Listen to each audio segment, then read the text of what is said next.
Hello everyone! Kamusta kayong lahat mga kabugis at kamusta ang mga bougainvillea plants nyo? It's Michael here and welcome back to my channel. Today is just an ordinary day sa aking munting bougainvillea garden dahil mag-a day in a life naman tayo as a bougainvillea lover dito sa aking garden. Kaya naman tara, samahan nyo akong kung ano-ano ba ang mga pagkakabalahan ko today for today's episode. Una na dyan ay ibabahagi ko muna itong aking Golden Magic Sakura kasi nakakatuwa dahil lumabas na ulit ang mga golden leaves niya. Matagal-tagal din bago siya naglabas ulit ng kanyang matingkad na kulay dilaw na dahon dahil nga hindi masyadong naaarawan, pero now, kita nyo naman bumalik na ulit at flowering pa.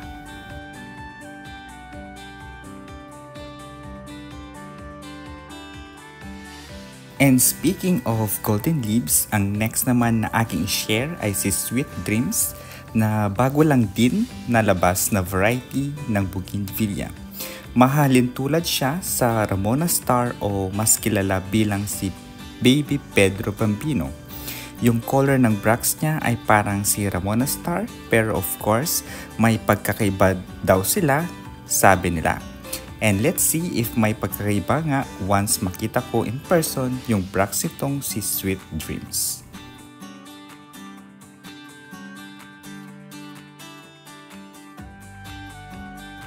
Another bougainvillea na I want to share is this multi-grafted bougainvillea. There are 3 different varieties na meron dito sa bougain na ito. Namely si Pulkyala na white yung color ng bracts, si Purple Patch na purple malamang, and si Camille Beauty. Hindi pa sila blooming pero nakakatuwa kasi ang ganda ng dahon niya.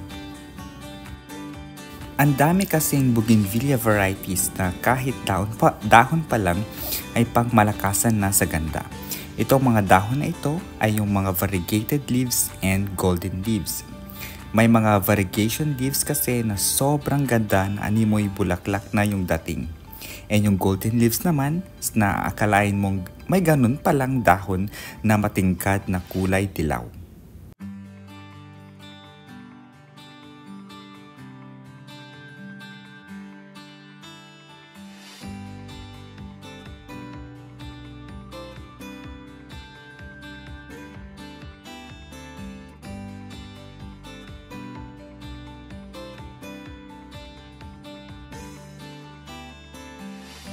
Dito naman tayo sa next topic, which is an update video.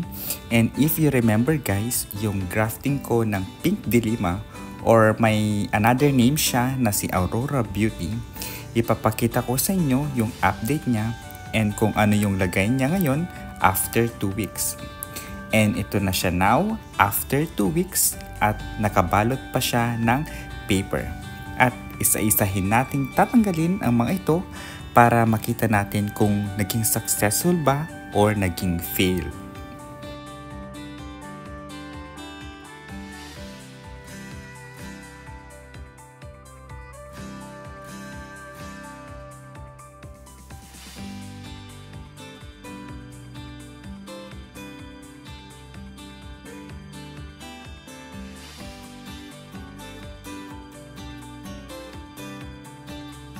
And this is the first scion and it is a success.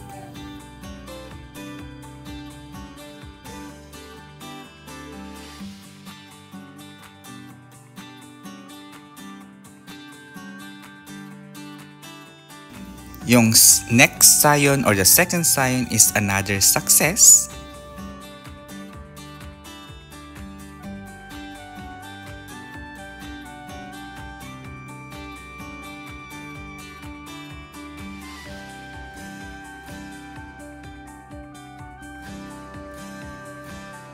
Yung third scion naman is another a success.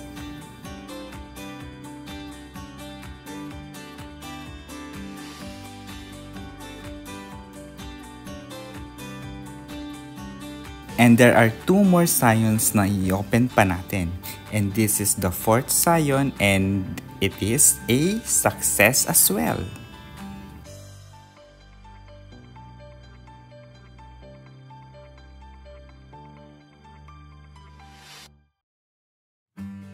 And finally, down to our last scion, and let's see kung ano yung update niya. And it is a success! So far, so good. Lahat ng scions ay buhay dahil may mga new growth na. And nakakatuwa kasi yung greenup mo, akala mo di mo sure na magiging successful. And now, nakikita natin na lahat sila successful 100%.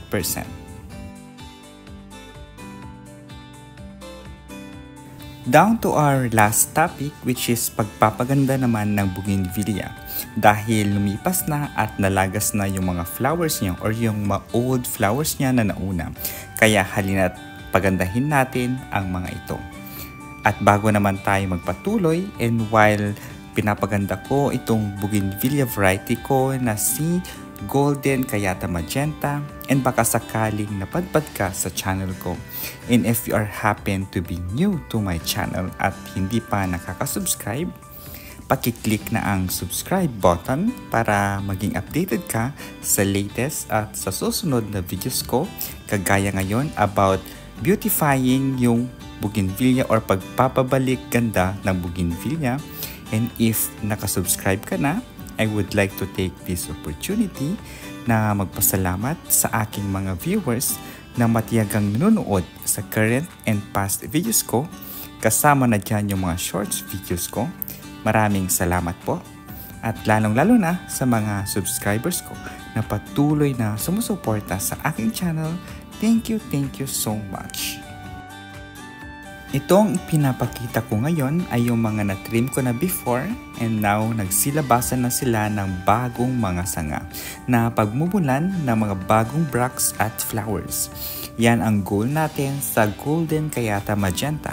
Kaya naman the first thing na gagawin natin is i-trim natin yung mga old branches na pinagmulan ng old flowers. I-trim natin siya, and huwag maghinayang if may makita kayo mga bagong flowers kasi ang kapalit naman yan ay mas maraming flowers eventually. And ititrim ko lang muna itong si Golden Kayata Magenta, kaya dyan lang kayo at samahan nyo pa rin ako hanggang dulo.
And after trimming naman guys, ang next na gagawin natin is to fertilize para magkaroon siya ng food, para maglabas ng new growth para sa mga bagong sanga.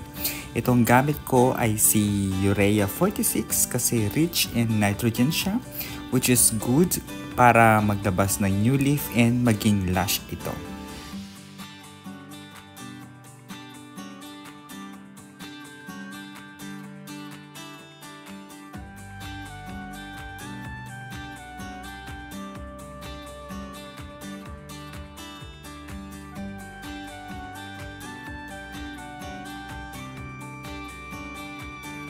At syempre, after trimming and giving fertilizer, huwag nating kakalimutan na diligan ng tubig para mas mabilis yung absorption ng nutrients. At para na din hindi ma-shock yung bougainvillea natin dahil mainit ang fertilizer na pwedeng pagmulan ng pagkasunog ng mga dahon or yung mga kanyang mga trunks. So ayun lang guys for today's video. Thank you so much for watching at makakaasa kayo na pagbubutihan ko pang gumawa ng mga relevant videos for bougainvillea. Kaya naman don't forget to subscribe, stay safe and healthy, and we'll see you in my next videos. Bye-bye!